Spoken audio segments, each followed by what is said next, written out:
You were sold a lie before you could even question it. The story goes like this: work harder than everyone else, put in the hours, sacrifice your weekends, stay late at the office, grind until your eyes burn, and eventually you will rise. You will earn respect. You will gain status. You will be valued. But look around you right now. Look at the person who works 16-hour days and still gets overlooked for promotion. I look at the exhausted middle manager who has given 20 years to a company that would replace them within a week. Now look at the person who glides into meetings 10 minutes late, speaks for 3 minutes, and somehow walks out with all the credit. Hard work does not create social rank. It never has. And the moment you understand why, everything about human hierarchies becomes horrifyingly clear. Let's start with something you have already noticed, but never allowed yourself to fully acknowledge. In every workplace, every friend group, every social setting, there is someone who does almost nothing and yet commands the room. They do not work the hardest. They do not arrive first or leave last. They do not grovel or prove themselves through endless effort. And yet, people defer to them. People laugh at their jokes a little too eagerly. People seek their approval. You have seen this person, and you might even resent them. But here is what you have not considered. They understand something about primate hierarchies that you were never taught. Human beings are not logical creatures. We are social primates with a prefrontal cortex sophisticated enough to lie to ourselves about our own motives. For 200,000 years, survival depended not on how hard you worked, but on where you stood in the group. Status was everything. Status determined access to resources, to mates, and to protection, to survival itself. And status was never, ever determined by how much firewood you carried or how many hours you spent sharpening spears. It was determined by perception, by social proof, by the ability to manipulate the invisible currents of group psychology. The myth of meritocracy is a modern invention, and it is a convenient one. It keeps you compliant. It keeps you working. It keeps you believing that if you just try harder, sacrifice more, prove yourself one more time, then finally you will be rewarded. But the system was never designed to reward effort. It was designed to reward those who control the perception of value. There is a reason the hardest working person in any organization is rarely the one at the top. The person at the top understood early on that visible effort signals low status. Think about it. Who works visibly hard in nature? The subordinate, the one trying to prove themselves, the one who has not yet secured their position. Dominance.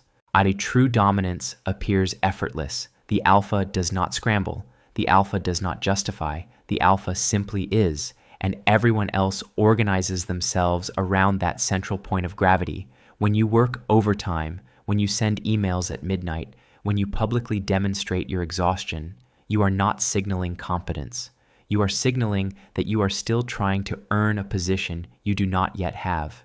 This is where it gets darker. Would anyone promote the person who reliably handles the workload? Why would anyone elevate the individual who has proven they will absorb more responsibility for the same recognition? You become valuable right where you are, which means moving you would create a problem.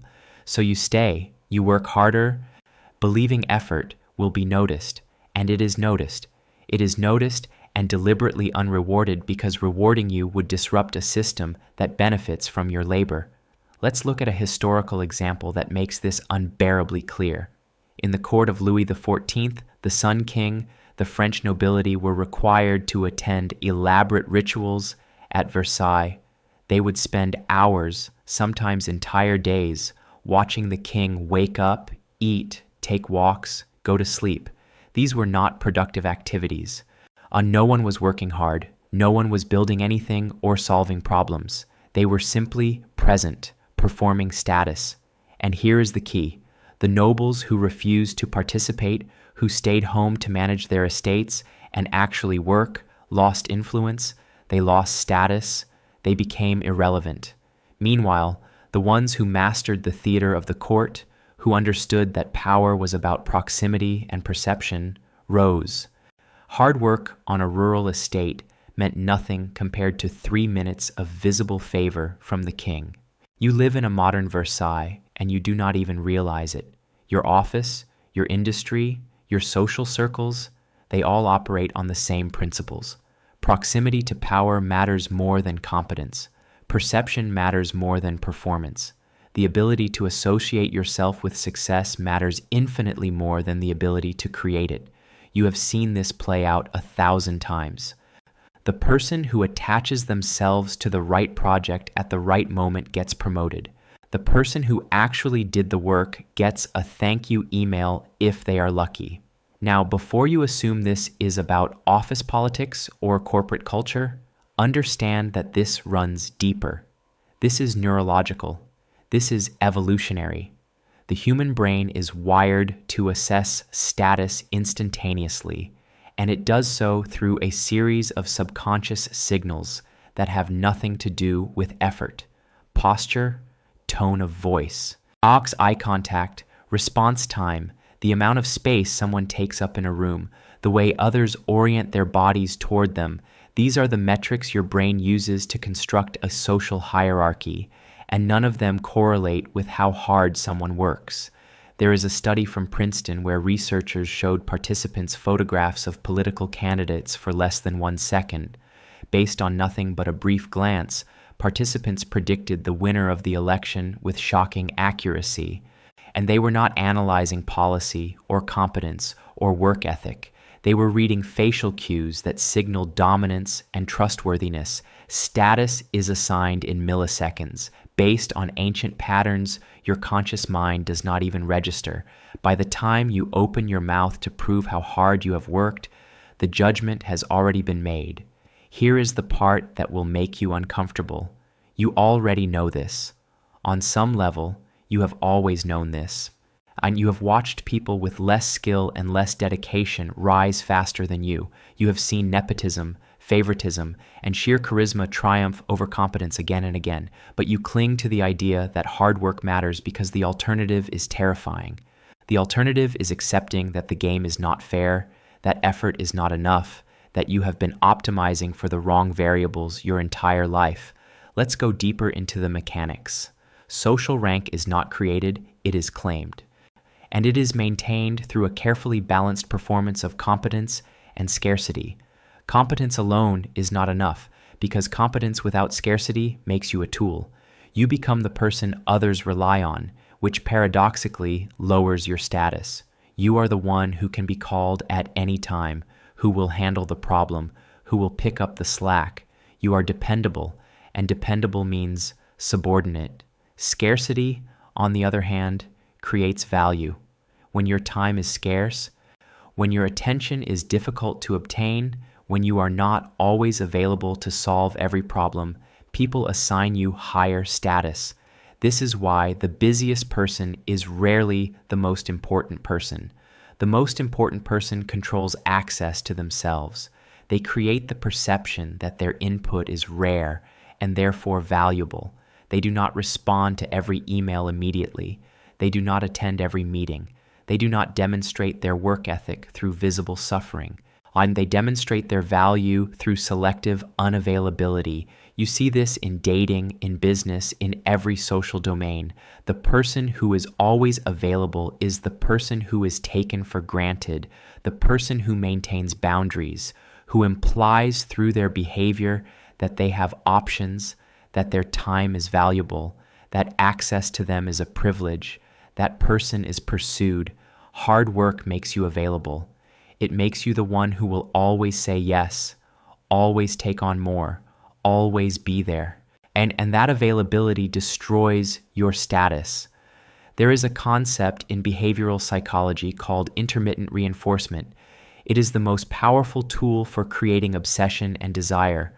When a reward is unpredictable, when you cannot quite count on it, the brain becomes fixated. Slot machines use this. Toxic relationships use this, and high-status individuals use this. They are not consistently available.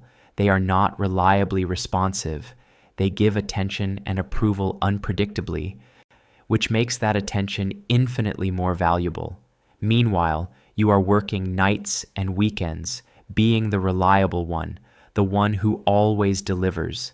And your consistency makes you boring. It makes you expected. It makes you low status. Now let's address the uncomfortable truth about hierarchies themselves. They are not designed to be escaped through effort. They are designed to be stable. Every social system, from corporate structures to friend groups to entire societies, all benefits from a predictable hierarchy. There needs to be someone at the bottom, someone in the middle, and someone at the top. If hard work actually allowed people to move freely between these layers, the system would be in constant chaos. So the system creates myths that keep people in place. The myth of meritocracy is one of them. Work hard and you will succeed. But the reality is that hard work keeps you useful in your current position, and usefulness is the enemy of upward mobility. Think about the people who actually ascend. They do not ascend by working harder than everyone else.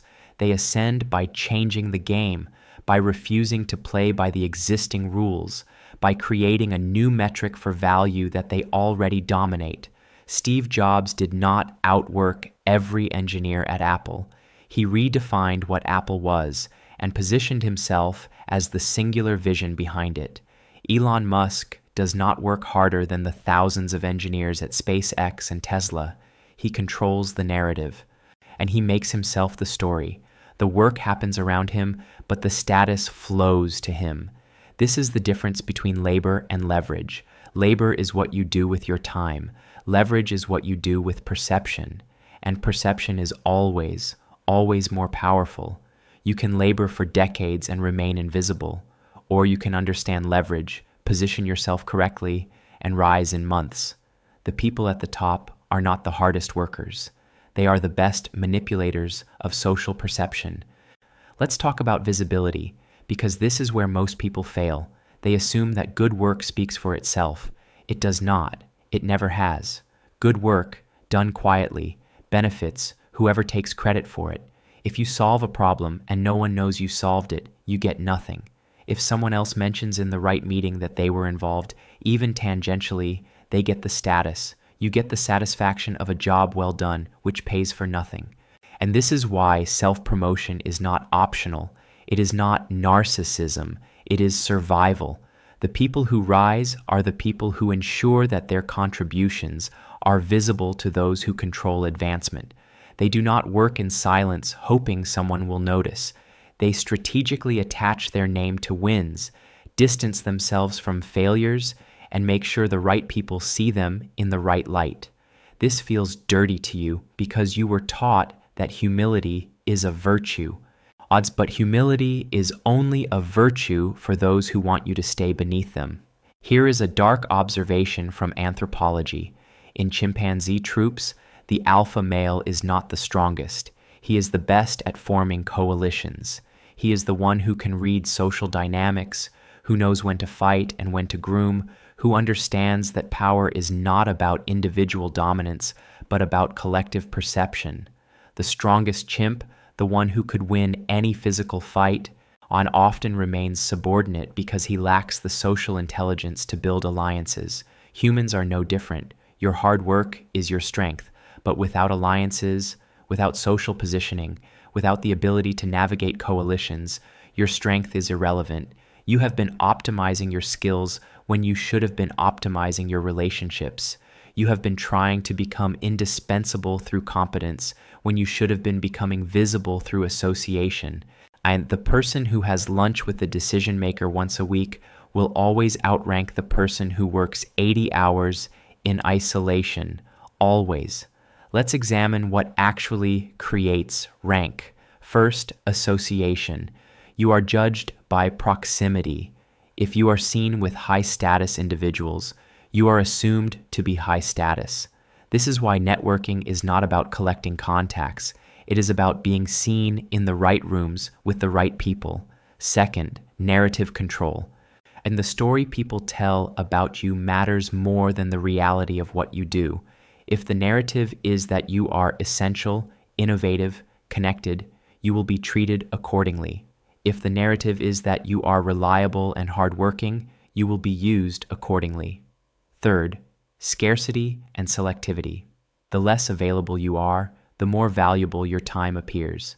The more selective you are about what you commit to, the more important each commitment seems. None of these have anything to do with how hard you work.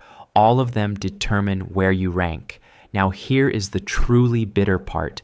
The system needs you to believe in hard work. It needs you to keep grinding, keep hoping, keep sacrificing. Because if everyone understood that status is a game of perception, the entire structure would collapse. The myth of meritocracy keeps the machine running. It keeps people compliant. It keeps them working for less than they are worth, and hoping that eventually their effort will be rewarded. And for most, it never is. You might be thinking, this is cynical. This is manipulative. This cannot be the whole truth. But look at your own life. Think about the last time you were passed over for someone less qualified. Think about the person in your field who is less skilled but more successful. Think about every time you worked late, missed events, sacrificed your health, and received nothing but the expectation that you would do it again. You already know this is true. You have just been afraid to admit it because admitting it means confronting a reality where your effort has been misdirected. So what do you do with this information? You have two choices. You can reject it, call it toxic, convince yourself that hard work will eventually pay off, and continue down the same path. Or you can accept the reality of how hierarchies actually function and adjust your strategy accordingly. You can start thinking about visibility instead of just productivity. You can start building relationships with those who control advancement. You can start managing the narrative around your work instead of assuming it speaks for itself. You can start creating scarcity instead of being endlessly available. This does not mean stop working. It means stop believing that work alone will save you. Competence is necessary, but it is not sufficient. You need to be good at what you do, but you also need people to know you are good. And you need to be associated with the right people, and you need to control how you are perceived. The people at the top are not there because they worked the hardest. They are there because they understood the game. Here is the final, darkest truth. Social rank is not about fairness. It is about power. And power does not care about your effort. It cares about your ability to command attention, build alliances, and shape perception. The person who masters these skills with average competence will always outrank the person who masters competence alone, always. This is not a flaw in the system. This is the system. You can spend the rest of your life resenting this, or you can accept it and learn to navigate it. The choice is yours. But understand that every day you spend working hard in obscurity is a day someone else spends positioning themselves in visibility. And when the opportunity comes, when the promotion appears, when the recognition is given, it will not go to the one who earned it through effort. It will go to the one who claimed it through presence. If you found this unsettling, if it made you question everything you have been doing, then subscribe. Because there is much more to uncover about the invisible rules that govern your life.